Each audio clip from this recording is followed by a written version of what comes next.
1,000 years ago, men believed that the Earth was flat. 500 years ago, men believed that the Earth was the center of the universe and that the sun, moon, and stars all circled the Earth. 200 years ago, men believed that it was impossible for stones to fall from the sky because there are no stones in the sky. Meteorites, they argued, were merely stones on Earth that had been struck by lightning. 100 years ago, men believed that man could never fly. Bishop Wright said that flying was reserved for the angels. His two sons, Wilbur and Orville, later proved their father wrong. 50 years ago, Sir Harold Spencer Jones, the director of the Greenwich Observatory, predicted that man would never set foot on the surface of the moon. It's one small step for man, one giant leap for mankind. 30 years ago, stories about UFOs circling the globe and landing on this planet were considered hoaxes or hallucinations. Yet more than 15 million witnesses, equipped with photographs, movies, videos, physical records, and scientific data, have proven again that man can be wrong. Most people today envision UFOs to be exactly as they are portrayed in most science fiction films and books. This is, of course, a relatively recent conception that has been stimulated perhaps by our expanding knowledge of outer space. But strange sights appeared in the skies long before spaceflight or manned flight of any kind was possible. And in each century, these visions took on identities that tell much about the worldview of those who saw them. Alexander the Great and his army, for instance, were harassed by a pair of flying objects in 329 BC. Most of the soldiers fled the scene, but some of the hardier men stood their ground and tried to hit the discs with their arrows and with stones from their slings. In 1492, just 4 hours before discovering land, Christopher Columbus saw a bright glowing object come out of the sky, go into the water, and travel slowly through the water very close to the ship that he was on. Engraved onto a French token minted in the 1860s is a disc-shaped flying object that experts say may have commemorated a daytime UFO sighting. The great British astronomer Edmund Halley of comet fame also saw a series of unexplained aerial objects in March of 1716. One of them lit up the sky for more than 2 hours and was so brilliant that Halley could read a printed text by its light. There were sightings in 1897 of a lighter-than-air ship that had propellers, porthole windows, and brilliant searchlights which it directed at the ground. In 1917, what may have been the largest crowd ever to witness a UFO occurred in Fatima, Portugal. 50,000 people watched in amazement as a huge silver disc began spinning like a windmill and dancing about in the sky. After plunging toward the Earth, it climbed back into the sky and disappeared into the sun. One night during the summer of 1948, Clyde W. Tombaugh, the astronomer who discovered the planet Pluto, was sitting in the back of his home at Las Cruces, New Mexico. He and several witnesses, including other members of his family, watched a strange glowing craft move overhead. All of the witnesses agreed that the object was definitely a solid ship and that it was probably some form of extraterrestrial device. World War II Allied Air Force pilots reported UFO sightings over Germany. They appeared out of nowhere and seemed to be toying with the aircraft. Military pilots termed them Foo Fighters, Foo being the French word for fire. Retired Air Force Major Paul Deutsch describes an encounter with his crew over Japan. The particular one that my crew saw was an orange-red color, and it paced our aircraft for miles and miles off the left horizontal stabilizer. We don't know how far off. It's very difficult to determine. And so the top gunner, who had control of all the guns in the back of this B-29 bomber fired a burst. The tracers were seen to go directly toward it, but nothing happened. It's at that time that I saw it. We thought it was a Japanese secret device, probably developed by the Germans. And I might add that the fellows over in the European theater thought it was a German device, and the Germans thought it was an Allied secret weapon, and everybody thought it was somebody else's. No one knew what it was. On December 5th, 1945, a squadron of 5 Avenger torpedo bombers with 14 experienced crew members flew out of Fort Lauderdale Naval Air Station in Florida. It was a short, routine flight. Each plane had a full load of fuel, and weather conditions were excellent. But something strange happened. The flight leader called in and reported not having any sense of direction. Air Control then ordered the squadron to head due west. The leader, with alarm in his voice, then said, "We don't know which way is west. Everything is wrong, strange. We can't be sure of any direction. Even the ocean doesn't look as it should." He then stated that weird, unidentified aircraft were closing in on them. His radio went dead. All 5 planes disappeared without leaving a trace. A giant Martin Mariner with a crew of 13 was dispatched to search for the 5 missing planes. It had the capability to land on the roughest of seas, but this plane also disappeared into the grim silence of the Atlantic. What followed was the greatest search operation in history. For 5 days, an armada of 300 planes and 21 ships crisscrossed the sea and sky, but no trace of the 6 aircraft or 27 crew members were to be found. To this day, it remains a mystery as to what happened. Some believe the mystery may be found in the UFO phenomenon, wherein lie a number of questions. Could UFOs possibly be real? If so, what intelligent forces are behind them? What are their intentions? Are they hostile, friendly, or merely curious? Where do they come from? Do they originate on Earth, or do these machines and creatures come from somewhere out among those mysterious winking stars in the black vastness of space? Orson Welles comments. The discovery of just one bacteria on Mars, or any other body of the solar system, would indicate that the whole chain of evolutions, cosmic, chemical, and biological, is at work everywhere. In that case, the creation of life anywhere in the universe would be more the rule than the exception. In that case, there may be other intelligent civilizations capable of communicating with us.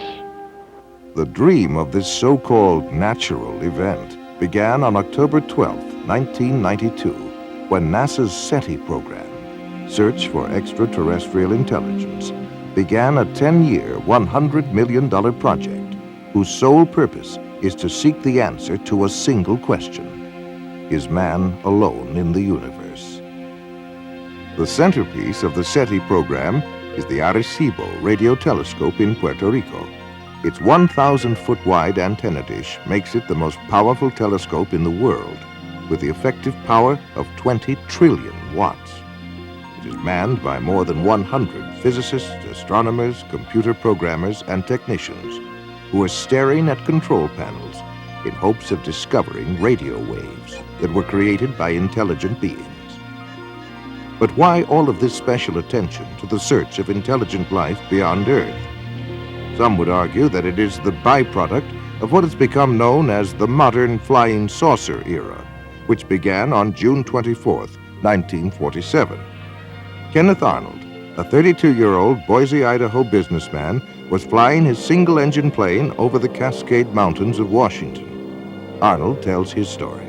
I had reached the altitude of about 9,200 feet when a very brilliant flash lit the sky around me and actually lit up the airplane that I was flying.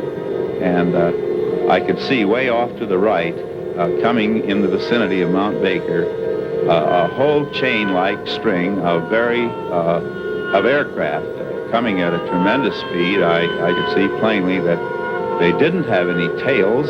I had never seen aircraft of that kind, and I made a quick judgment that they must be approximately 100 foot in their wingspan.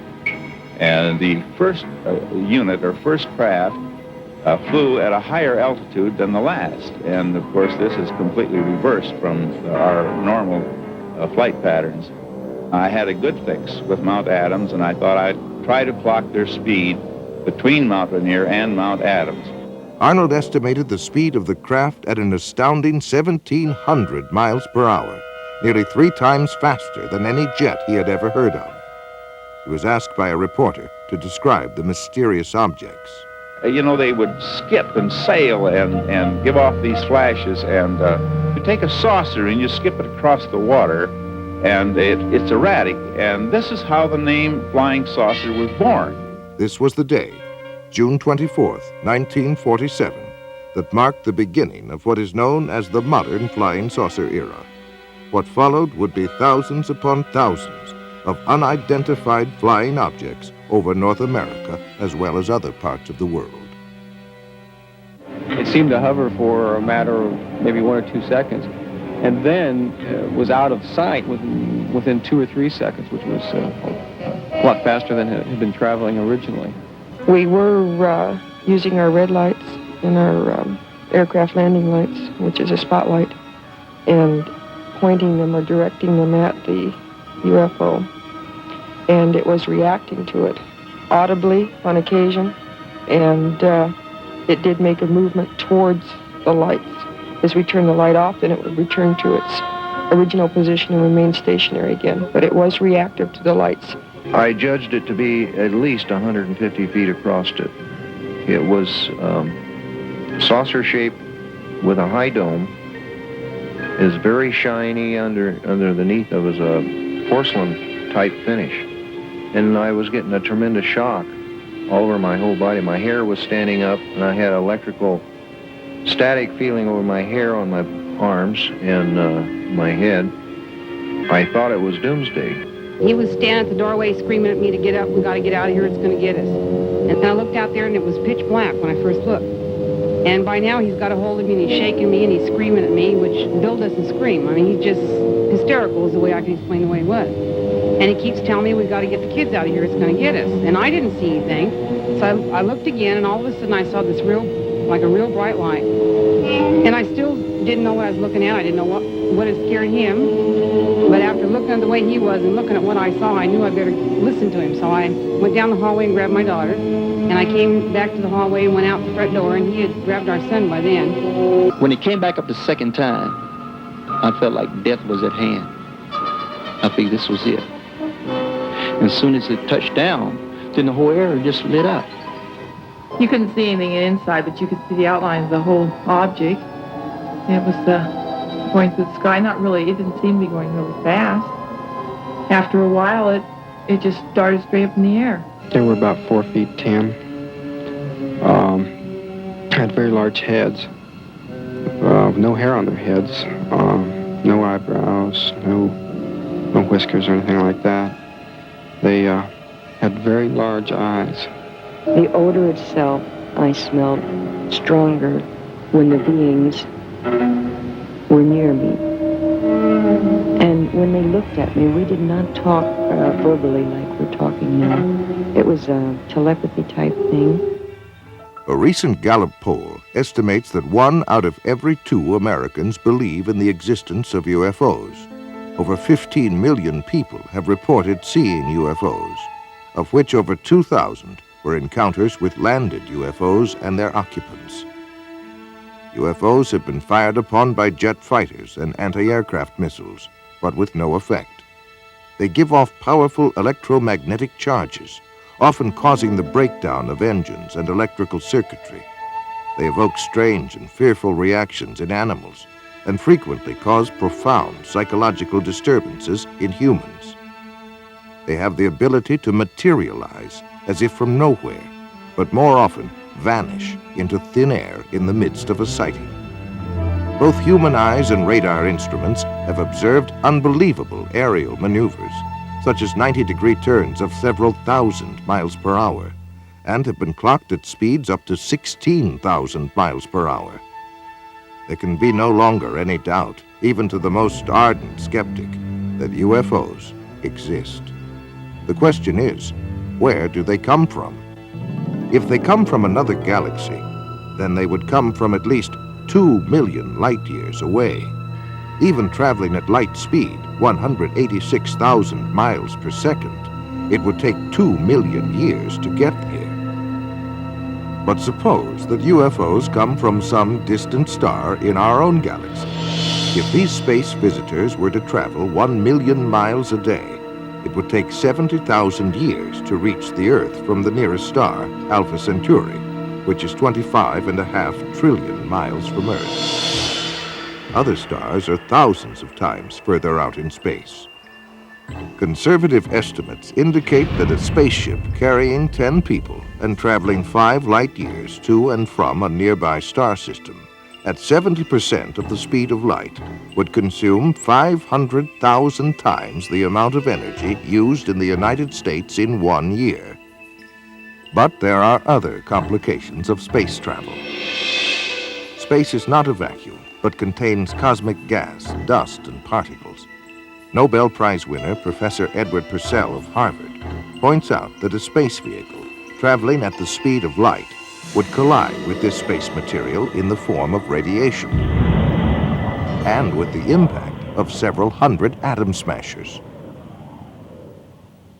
On the afternoon of January 7th, 1948, an unidentified flying object was sighted over Godman Air Force Base at Fort Knox, Kentucky. The base tower sent 4 F-51 jets to investigate. The flight leader, Captain Thomas F. Mantell, reported seeing the object, and at 3:15 p.m., he broke away from the formation in pursuit of the object. A few moments later, he radioed the tower. "I'm closing in now to take a good look.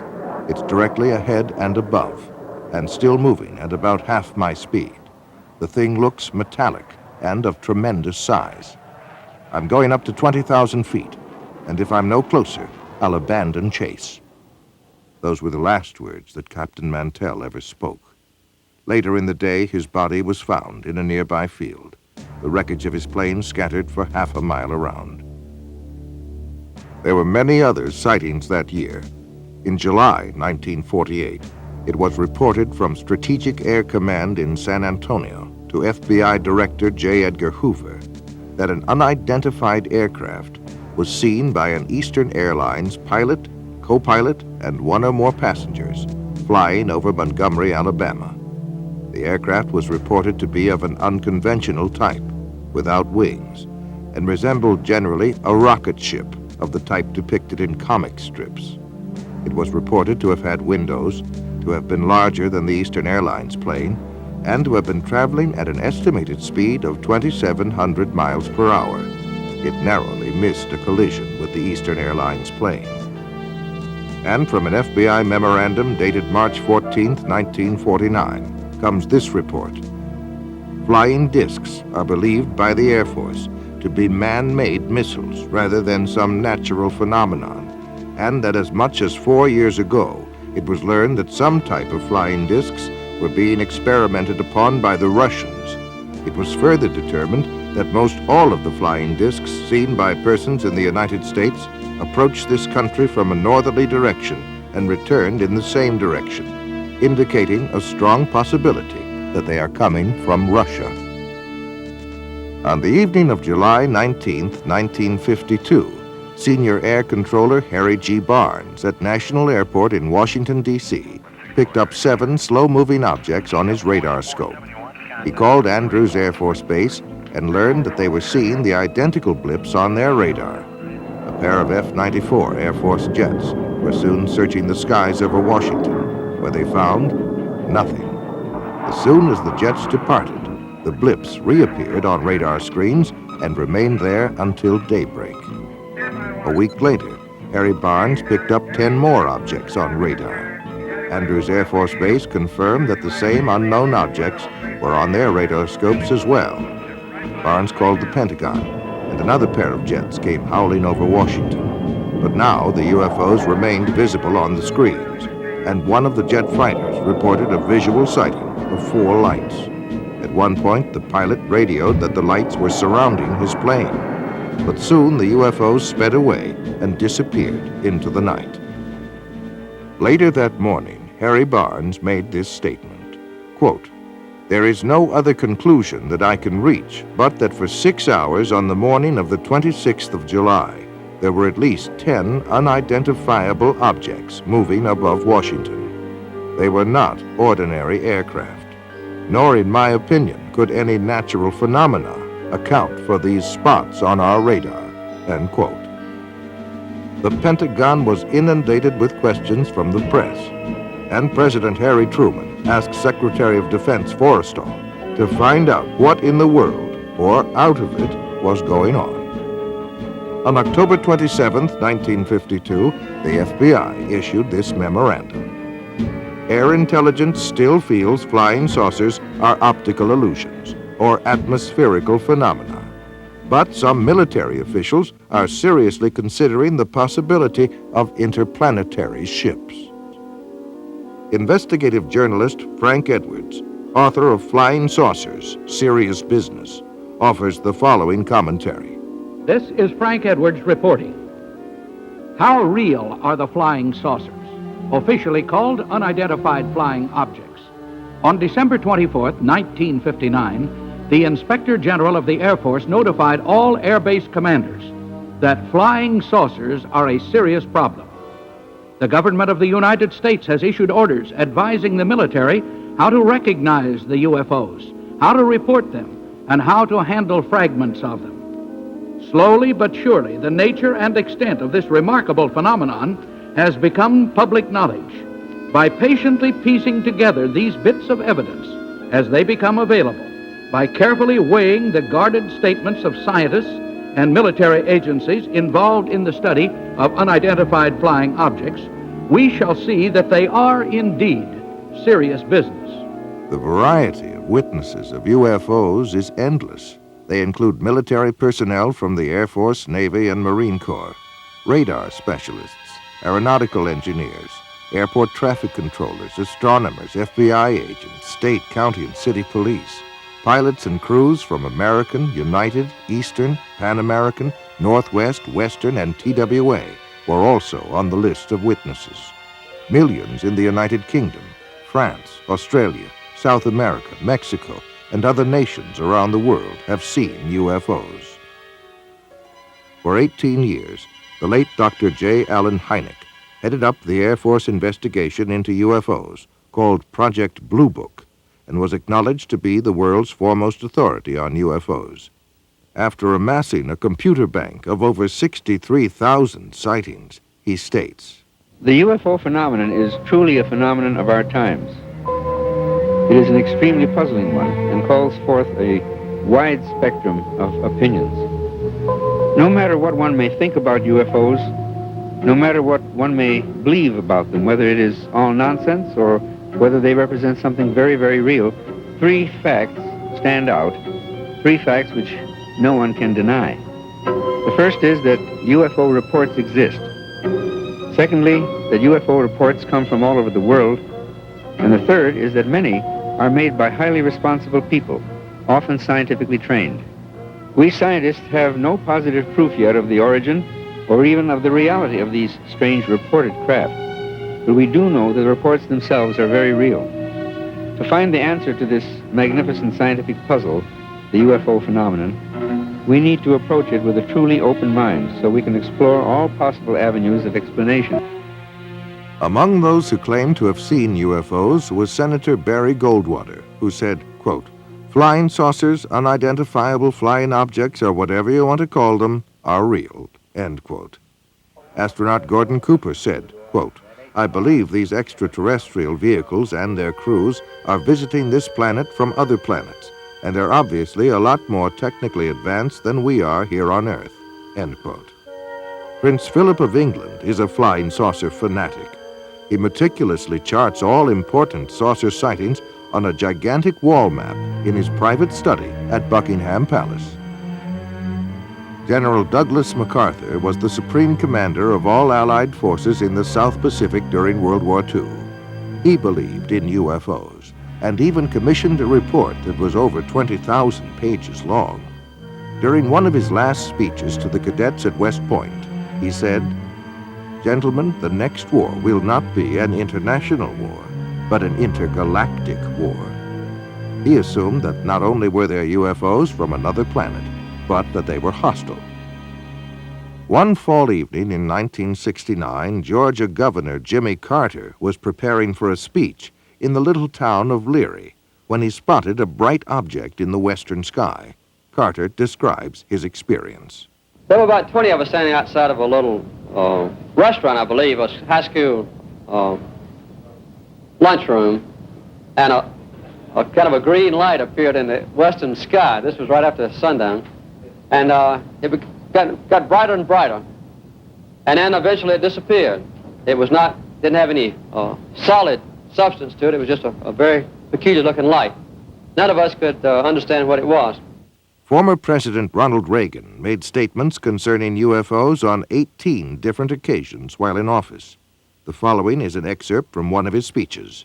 I've often wondered, what if all of us in the world discovered that we were threatened by a power from outer space, from another planet? Wouldn't we all of a sudden find that we didn't have any differences between us at all?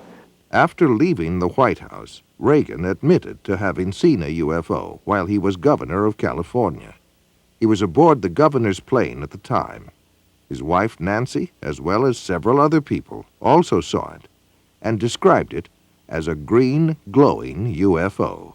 They chased it for some 300 miles before it went out of the plane's range. On November 7th, 1975, an alarm went off at Malmstrom Air Force Base in Montana, the site of launching facilities for Minuteman missiles. A sabotage alert team immediately went to the site, where they saw a glowing orange disk the size of a football field hovering over the area. It began to rise, and the North American Air Defense Command radar picked it up when it reached an altitude of 1,000 feet. 2 F-106 jet fighters were dispatched from Great Falls, Montana to intercept the craft. But before the fighters arrived, it disappeared from the radar screens. The next day, there were more sightings, both visual and radar, over the base. Each time the jets streamed into the area, the UFOs shut off their lights and reappeared only after the jets left. In the next 8 months, 130 similar reports were logged at the base and in the surrounding county. An early and prominent champion of UFOs was one Donald E. Kehoe, a U.S. Naval Academy graduate and a retired Marine Corps major.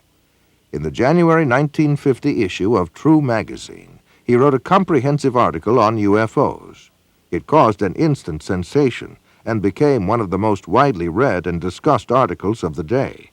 He claimed that none of his high-level sources would talk about UFOs, which he took as powerful evidence that something tremendously important was being covered up.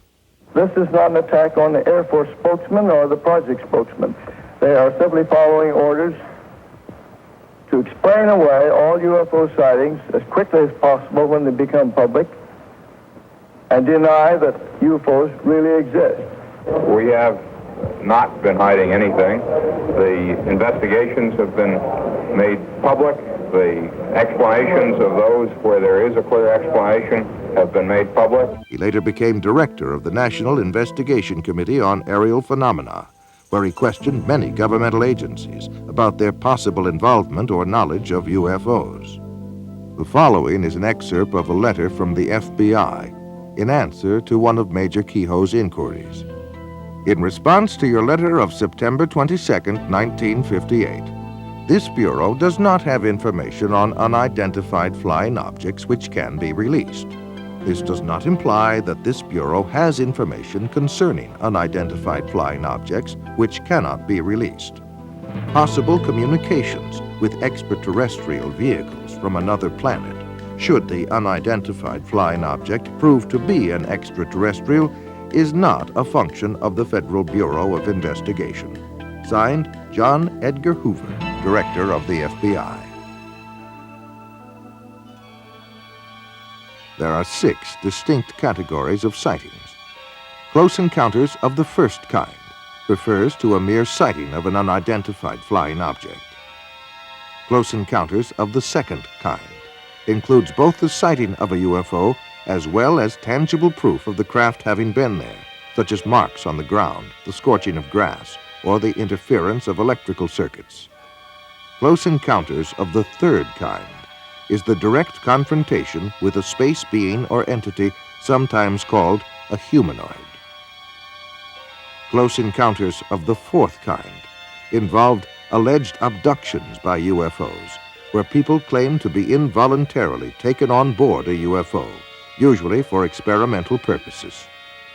Close encounters of the fifth kind involve contactees, or those persons who claim to be in personal contact with UFO entities, usually through metaphysical or occult means. Close encounters of the sixth kind include injuries or deaths resulting from a UFO close encounter.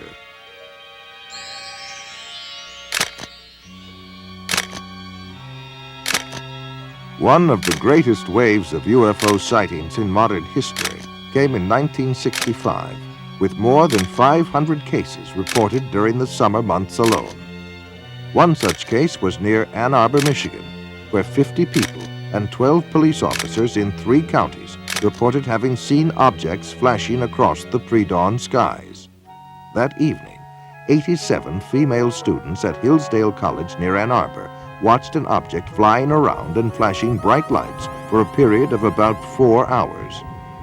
Life magazine said, "Call them what you will, flying saucers, unidentified flying objects, or optical illusions, they are back again and seen by more people than ever before."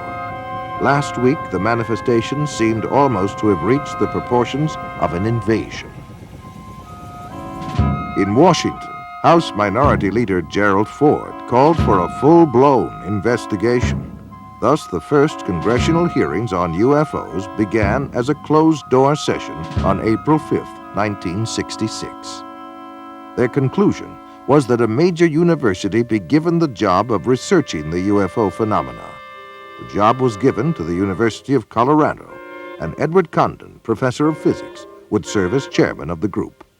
After much research, a 1,465-page report was completed by 36 authors at a cost of more than $500,000. The report was summed up under the section titled Conclusions and Recommendations. It states, "Our general conclusion is that nothing has come from the study of UFOs in the past 21 years that has added to scientific knowledge. Careful consideration of the record leads us to conclude that further extensive study of UFOs probably cannot be justified in the expectations that science will be advanced thereby." On April 17, 1966, Sheriff's Deputies Dale Spower and Wilbur Neff had just investigated an accident when they noticed a glowing object about 1,000 feet above the ground in eastern Ohio. They then began pursuit at speeds of nearly 90 miles an hour. The third officer, Wayne Houston, was listening to their radio and joined the chase. 85 miles later, they pulled into a service station for refueling, where they met patrolman Frank Panzanella, who had also been tracking the UFO. The officers all stood together, watching the object hover to the east. At that point, the object shot upward at great speed and disappeared. Project Blue Book was called in to investigate. The official Air Force version was that at least 5 experienced police officers, one of them a veteran air crewman, had conducted an hours-long high-speed chase of the planet Venus. For more than 20 years, from 1948 through 1969, the United States Air Force was in charge of investigating UFO reports. The first study, established in 1948, was called Project Sign. Its conclusions were that UFOs were real and estimated them to be interplanetary craft. The Pentagon rebuked the report, calling it science fiction fantasy. The next report, called Project Grudge, was established in early 1949 and would proceed in secrecy. The critics of this investigation complained that the Air Force wanted to control all research on UFOs and that its mandate seemed to deny or explain away all sightings. Project Grudge did not last long and was officially dissolved in December of 1949. However, there had been many recent UFO sightings in New Mexico, so the Air Force launched a new study known as Project Twinkle. An observation post was set up in New Mexico and was armed with cameras, telescopes, and other optical equipment. They waited and waited, and after a year of frustration, the Air Force terminated Project Twinkle. It was not long after this that the government began a new policy of cooperation with the press by issuing regular releases about sightings and investigations. This was followed by a boom year of over 1,500 reports in 1952. The Air Force then established a task force codenamed Project Blue Book, which was to become the most systematic of all studies done by the Air Force. Witnesses received an 8-page questionnaire, photographs were analyzed, and field interviews were conducted. Investigators monitored aircraft flights and checked weather records. On the whole, the Project Blue Book team successfully weeded out UFO reports that were obvious hoaxes or those that could be attributed to natural phenomena. However, for those cases that remained unsolved, investigators had two choices: admit that they had failed to identify the object or embrace any remotely feasible explanation. Project Blue Book was terminated in 1969. It concluded that little, if anything, has come from the study of UFOs, and that the least likely explanation of UFOs is the hypothesis of extraterrestrial visitations by intelligent beings. On the evening of October 25, 1973, a young Pennsylvania farmer, Stephen Pulaski, and at least 15 other witnesses saw a bright object hovering over a field near them. Stephen grabbed his rifle and went to investigate. It was then that he noticed something walking along by the fence. They were hairy and long-armed, with greenish-yellow eyes, and a smell like burning rubber was present. Stephen sensed that these creatures were not friendly and fired a tracer bullet over their heads. And when they kept on coming, he fired directly at one of them. The creatures then all disappeared into the woods, and the glowing object disappeared from the field instantaneously. UFO researchers as well as a state trooper were called in to investigate. When they arrived, the people there told them that Stephen had been growling like an animal and flailing his arms. His own dog ran toward him, and Stephen attacked the dog. Stephen then collapsed, and after a time began to come to his senses. The entire group commented on the nauseating, sulfur-like odor that was present. One of the earliest references to a spacecraft is probably that found in an ancient Egyptian account, some 1,500 years before Christ. One of the characteristics of that craft was the foul odor that emitted from it. The Amityville Horror was based on a factual account of what happened to a family in Amityville, New York. An irritating and nauseating odor seemed to accompany the presence of the ghost or spirit entity that entered there from time to time. Whitley Strieber wrote of his abduction experiences in his book Communion. He said he could smell their presence and that it smelled like sulfur. On October 11th, 1973, Charles Hickson and Calvin Parker were fishing when a strange craft descended and hovered near them. Parker passed out, and Hickson was paralyzed, but was able to continue observing what was happening.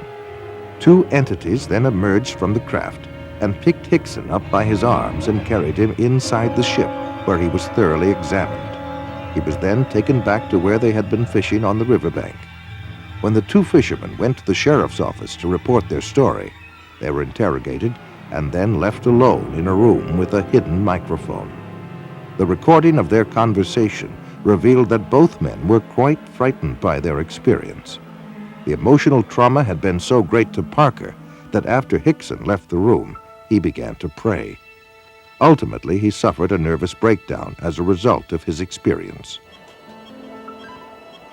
In the spring of 1959, UFOs brought panic to Soviet radar and Air Force personnel by hovering and circling for more than 24 hours above Sverdlovak, headquarters of a tactical missile command. Red fighter pilots were ordered airborne to chase the UFOs away, but later reported that the alien objects easily outmaneuvered their jets and zigzagged to avoid their machine gun fire. The Russian spacecraft Salyut-6 returned to Earth in 1978 after 96 days in orbit. They told of a formation of UFOs which trailed them closely for 3 complete orbits around the globe. One of their cameras captured 20 minutes of incredible motion picture footage of this encounter. According to a previous mutual agreement, the Russians forwarded copies of the film to the United States to be analyzed. Unofficial statements from NASA state that it is the best motion picture footage ever filmed of UFOs.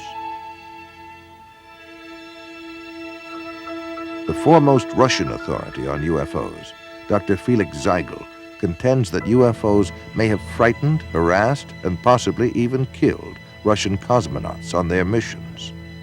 T-minus 25 seconds. 20 seconds and counting. T-minus 15 seconds. Guidance is internal. 12, 11, 10, 9. Ignition sequence start. 6.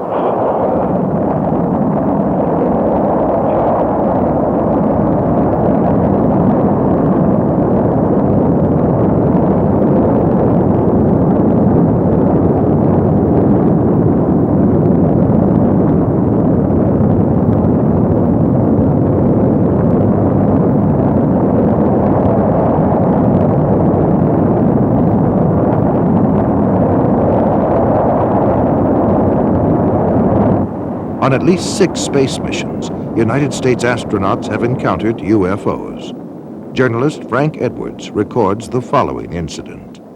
As Major Cooper was making his final orbit of the Earth in May of 1963, he was approaching Perth, Australia. Suddenly, Major Cooper radioed down to the tracking station that he was being approached by a greenish glowing disk with a faint red glow on one side. It was traveling east to west, which no man-made satellite does. 200 persons at the tracking station watched the object on the gear there. They saw it approach Cooper. Then it veered away from him and sped on out into space. It was only the first of many such cases. Every American astronaut since Gordon Cooper has also been approached by unidentified flying objects. And each time the UFOs come closer to the astronauts, and each time they remain a little longer. In 1965, Major Edward McDivitt photographed one of these objects near the capsule in which he was orbiting the Earth over the Pacific Ocean. And the photograph, as released by the National Aeronautics and Space Administration, clearly shows a bright egg-shaped thing which leaves a visible trail from its propulsion system. The more we study the evidence that is being assembled all over the Earth, the more inescapable the conclusion that man had best prepare himself for the greatest event in human history, the realization that we are about to contact or to be contacted by sentient beings from elsewhere in the universe. The late General Douglas MacArthur said that this confrontation would be the greatest challenge man ever had to face. Are we ready for it when and if it comes? Frank Edwards reporting. Gemini 5, 10, and 11 have all had similar encounters. So convinced was astronaut Edgar Mitchell of the existence of UFOs that he retired from the U.S. space program to devote full time to UFO investigation. During our first mission to the moon, Mission Control recorded the following broadcast of strange noises that were heard on the Apollo 11 spacecraft.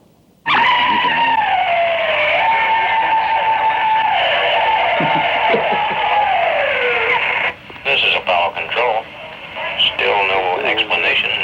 The weird noises emanating from Apollo 11, if indeed it is from Apollo 11. Perhaps it will all shake out later in the mission as to what these strange noises are.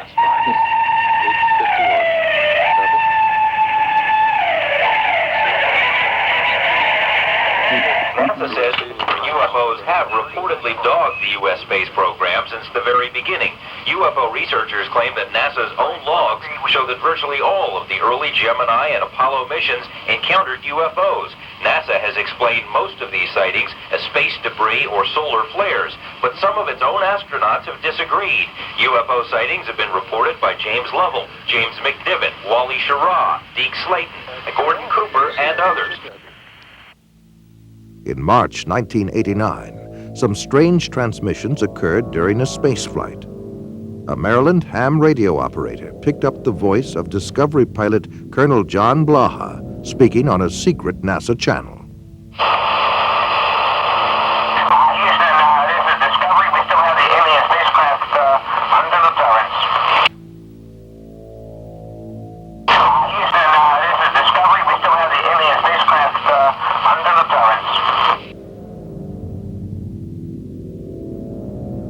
Dr. J. Allen Hynek explains one alternative theory that we might be dealing with something from another dimension. One of the most intriguing aspects of UFO sightings is their apparent isolation in space and time. Sightings are usually made in one place at a time and last for short periods, sometimes appearing out of nowhere and vanishing into nowhere. This is much more suggestive of a parallel reality than, let's say, visits from some faraway planet, in which case we might expect them to stick around for a while. The British journal Flying Saucer Review was established in 1955 and is widely recognized as the leading UFO publication in the world. It is authored by over 50 experts worldwide who conduct major UFO investigations. Yet an official statement by editor Gordon Creighton is most amazing.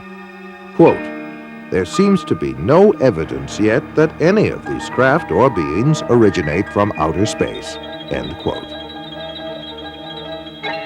Close encounters of the fourth kind are by far the most frightening. Those who claim to have been abducted by aliens and taken against their will. Perhaps the most famous case was that of Betty and Barney Hill. Their story began on the night of September 19th, 1961. As they were returning to their New Hampshire home from a vacation in Canada. They saw a distant point of light which seemed to move erratically. As it moved closer, it became more intense. Betty Hill remembers. This craft left the top of the mountain, came out of the highway, and stopped in midair. Barney took the binoculars and started out of the car in an attempt to identify the craft. And as he did this, he saw a group of figures standing in the windows looking down at him. One was saying to him, "Don't be afraid. Keep looking, stay there. Don't be afraid. No harm's going to come to you, but stay there." And the craft started to descend. And Barney ran back to the car, saying we had to get out of there. They were going to capture us. And we took off speeding down the highway. They made it home without further incident, but in the days and months that followed, they experienced nightmares, flashbacks, and extreme anxiety. They were also unable to account for more than 2 hours between the time they first encountered the UFO and the time they reached home. Where had the missing time gone? What had happened? They sought out a psychiatrist, and through hypnosis, Betty and Barney Hill narrated a tale much stranger than the one that had been lodged in their conscious minds. Barney put on the brakes, the car motor died. They separated, came up on each side, took us out, took us in a path through the woods, took us on board, gave us physical examinations. We were being kidnapped. Betty Hill remembers being able to offer a detailed description of her alien abductors. They were all shot. The leader, I would say, was my height, or just a little taller than I am, and I'm 5 foot. They were bald, no hair, no eyebrows, no eyelashes, and no earlobes, no ear, we could say. Very large eyes, very small flat nose, thin slit for mouth.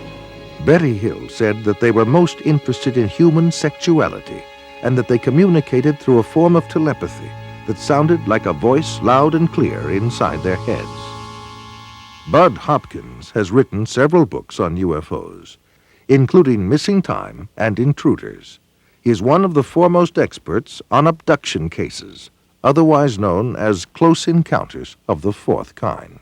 And now we've come to the conclusion that abduction, of their involvement with human beings, that this is the center of the entire UFO phenomenon, and that actually when people have UFO sightings, it's very possible that what they're seeing is something on its way to or from an abduction of somebody. They're not just flying around up there, they are interested very profoundly in human beings. Whitley Strieber claims to have been abducted by alien beings on more than one occasion and wrote of his experiences in his best-selling book, Communion. I've had, since I wrote Communion, over 55,000 letters from people around the world who've had this similar things that think they have happened to them, and we still get about 200 a week. The Intruders Foundation and the Fund for UFO Research show that 1 out of every 50 American adults, 3.7 million people, indicate that they may have had an abduction experience with an unidentified flying object. I remember my mother was taken in a Jeep, and that I was there with a UFO. There was a beam of light that came down, and I was beamed onto the ship. These experiences sound crazy. It sounds impossible. It is impossible according to our physics, but we often use hypnosis to help flesh out all the recollections. A top scientist, Dr. Leo Sprinkle, conducted a 5-year study of 82 persons who reported UFO experiences. Most of them were able to relive the experience through hypnosis, and all suffered severe psychological disturbances afterwards. They claimed to have been taken inside spaceships and examined by humanoids who communicated telepathic messages to them. Dave Hunt is an investigative journalist and has authored 18 books. His research and consulting expertise takes him around the world. Cal State University, Long Beach. And again, I forget the names of the scientists there who were working on this, and this is a number of years ago now. They did research, and they took people at random. And unless you're going to say everybody's been abducted, they took people at random and who had no such idea, no indication they'd ever been abducted. And they hypnotized them, took them into a deep state, then suggested that they were being approached by a UFO, asked them to describe it. Their description was the same as the others. They suggested, you're being taken aboard, or what do the entities look like? And they came up with similar descriptions. And then when they're taken aboard, they're, what's happening to you? I'm getting a medical examination, you know, or... In his book, Secrets of the UFOs, ufologist Don Elkins made the following observation. I have found that some people can achieve the contact phenomenon simply by being hypnotized, and the same general message permeates over 90% of the millions of words received by thousands of people around the world. No one knows what hypnosis is. No one knows what goes on in the mind. It's an altered state of consciousness like yogis and witch doctors have been practicing. It loosens the normal connection between your spirit and your brain, and of course if the hypnotist can control you, make all kinds of suggestions, make you think things are happening that are not happening, make you think you have powers that you don't, experiences that you haven't, even implant memories. Other beings, if there are other minds out there, they could also do the same thing. Sir John Eccles, Nobel Prize winner for his research on the brain, describes the brain as, quote, a machine that a ghost can operate, unquote. What he means by that is your spirit operates your brain in a normal state of consciousness. In an altered state, reached under yoga, a TM, hypnosis, you have loosened the normal connection between your spirit and your brain, and that allows another spirit, other entities, other minds to interpose themselves and begin to tick off the neurons in your brain, create a universe of illusion. I believe that it's demonic. I think all of the evidence indicates this.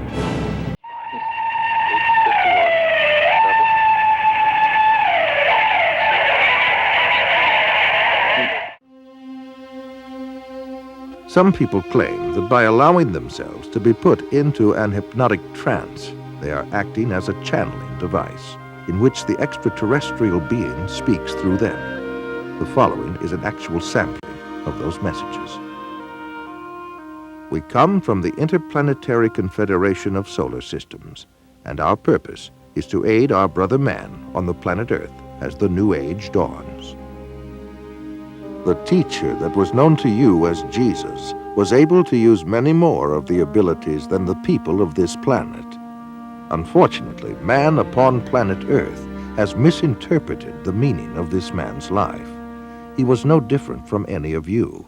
He was simply able to remember certain principles. These principles may be realized by anyone at any time. It is only necessary that you avail yourself to our contact through meditation in order to begin to re-realize that which is rightfully yours, the truth of the creation and the truth of your position in it. Know ye not that ye are gods? We have been puzzled at times by the inability of the people in general of this planet to be awakened to this simple truth. We find that the state of hypnosis brought about by the evolution of thought of the people of this planet is so great that it is necessary for him to maintain a constant awareness of his spiritual nature with meditation. Man is now in the transitional period before the dawn of a new age. With peace, love, brotherhood, and understanding on man's part, he will see a great new era begin to dawn.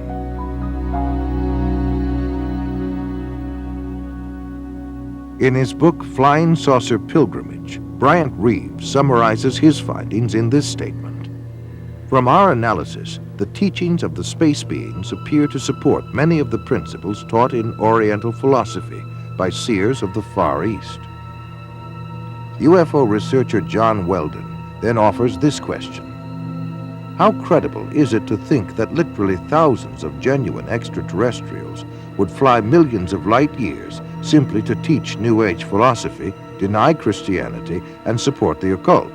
And why would the entities actually possess and inhabit people just like demons do if they were really advanced extraterrestrials?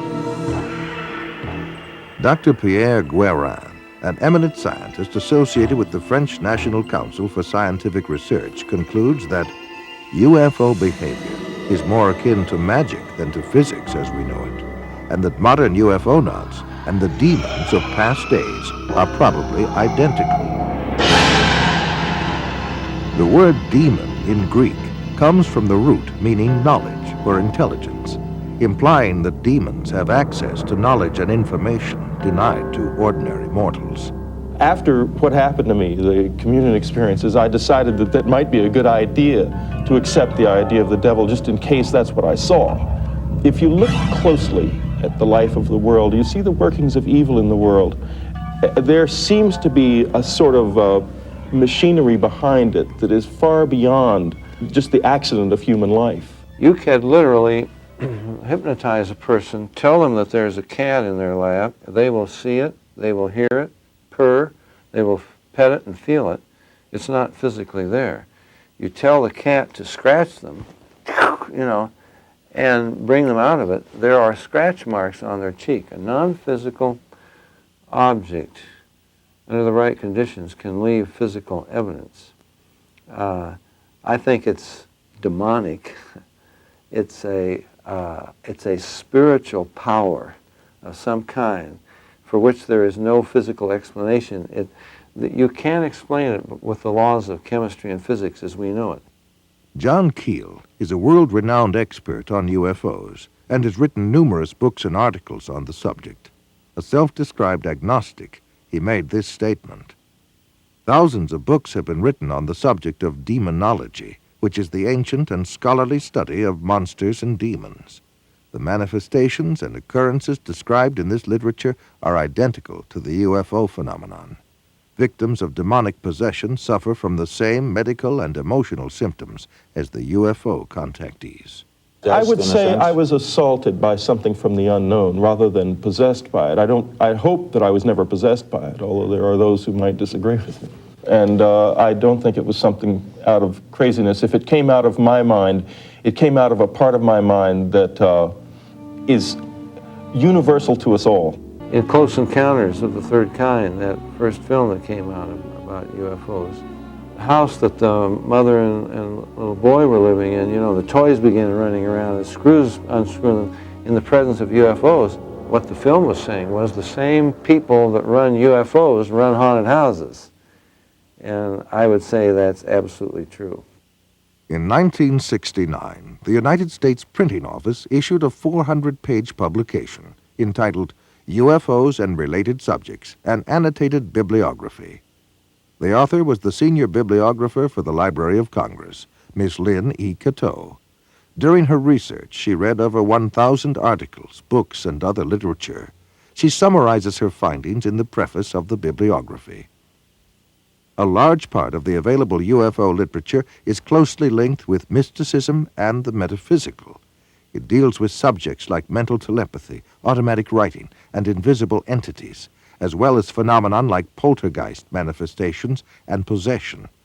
Many of the UFO reports now being published in the popular press recount alleged incidents that are strikingly similar to demonic possession and psychic phenomenon that have long been known to theologians and parapsychologists. This document was compiled for the United States Air Force and is now in the Library of Congress. Dr. Jacques Vallée has addressed the United Nations on UFOs and was the model for Lacombe in Steven Spielberg's Close Encounters of the Third Kind. He is the author of 8 books on UFOs and has been widely recognized as the premier investigating scientist in the realm of UFO research. In his book, Messengers of Deception, Vallée says, an impressive parallel can be made between UFO occupants and the popular conception of demons. And in his book, Confrontations, he writes, the medical examinations to which abductees are said to be subjected, often accompanied by sadistic sexual manipulation, is reminiscent of the medieval tales of encounters with demons. He also made this statement, I believe that when we speak of UFO sightings as instances of space visitations, we are looking at the phenomenon on the wrong level. We are not dealing with successive waves of visitations from space. We are dealing with a control system. And he states, UFOs are the means through which man's concepts are being rearranged.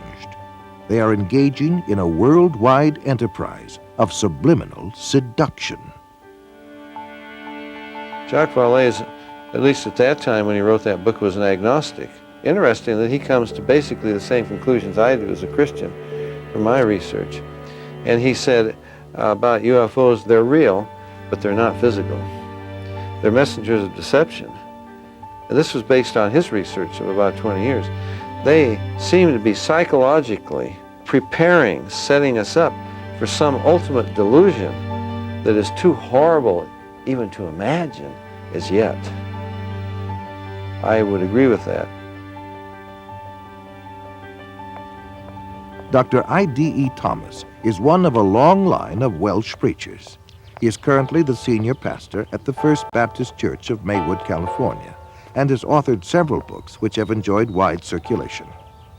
In his book, The Omega Conspiracy, Dr. Thomas explains the phenomenon of unidentified flying objects and offers an explanation that could identify the beings who operate them. As incredible as his explanation may sound, let us regard the ancient saying of Heraclitus, who 500 years before Christ said, because it is sometimes so unbelievable, the truth escapes becoming known.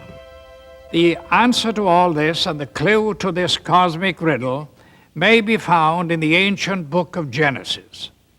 And back there in chapter 6, we are told of a very amazing and bizarre event. The sons of God saw the daughters of men and saw that they were beautiful, and they lusted after them. And then we read they married them and sired children from them. For the past 1,500 years, most scholars, including evangelical scholars, have interpreted the sons of God as the good sons of Seth, and the daughters of men as the wicked daughters of Cain.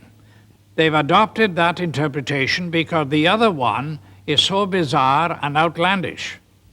The ancient interpretation, and in my opinion the correct one, is that the sons of God were demonic beings or fallen angels, and that they came down to earth, they lusted after the daughters of men, they married them, and produced this amazing progeny, this hybrid progeny of the Nephilim. And the very word Nephilim does not mean giants. It comes from the root Nephal, fallen ones. The early Christian fathers in the first 4 centuries, men like Irenaeus, Tertullian, Ambrose, for 400 years they knew no other interpretation except that the sons of God were angelic beings. Josephus, the cosmopolitan Jewish historian, says the same thing. We read in the book of Job that when God laid the foundation of the earth, the sons of God shouted for joy. Obviously, the sons of God could not be human beings. Adam had not been created. If this was a case of just mixed marriages between good men and wicked women, it is surprising that God should have issued the fire of judgment that he did. God took this stern action of wiping out the human race. Now, the only family that were left intact in order to re-establish, repopulate the new world was the family of Noah. Noah, we are told, was perfect in his generations. The word perfect does not mean, in this case, morally perfect, because we know from the story of Noah, and especially what happened after the flood, that Noah was not perfect. What it means is like a lamb for the paschal sacrifice, that lamb had to be without blemish, physically pure, without blemish. So it seems was the case of Noah, the only family that remained uncontaminated from these strange beings that appeared from space. The only line that was pure and clean from God's standpoint to start a new world and a new civilization. Jesus said, as in the days of Noah, so in the days of the coming of the Son of Man. Of all the patriarchs and prophets of the Old Testament, the key to prophecy above all others is Noah. And something happened in the days of Noah that was a distinctive characteristic of Noah's time that didn't happen before or after. Wars and famines and pestilences and natural disasters have always happened. But something happened in the days of Noah, and the most sinister and bizarre of all the things that happened was this intermarriage between the angelic race and the human race. And of course, the mastermind behind it all was another angel, a fallen angel, Lucifer. Now, we believe that as they came in those days, we may very well be on the edge of another invasion from outer space, that Satan will once again make another attempt, maybe the final assault on the human race, in order to wean men and women away from the worship of God. He has tried before, he will inevitably try again. And by seducing the human race, by sending these so-called entities from space, demonic beings, he will try to get people all over the world to worship him and to deprive God of the worship that is due to him. Fortunately, we know what the end result is going to be. But this final or omega assault that will come at the end of time may trigger the coming back of Jesus Christ to rescue his own. Satan has failed before, and the Bible predicts he will fail again. We are told quite emphatically in God's word that the kingdoms of this world shall become the kingdom of our God and of his Christ. Satan will make the attempt, but our God, greater is he that is in you than he that is in the world.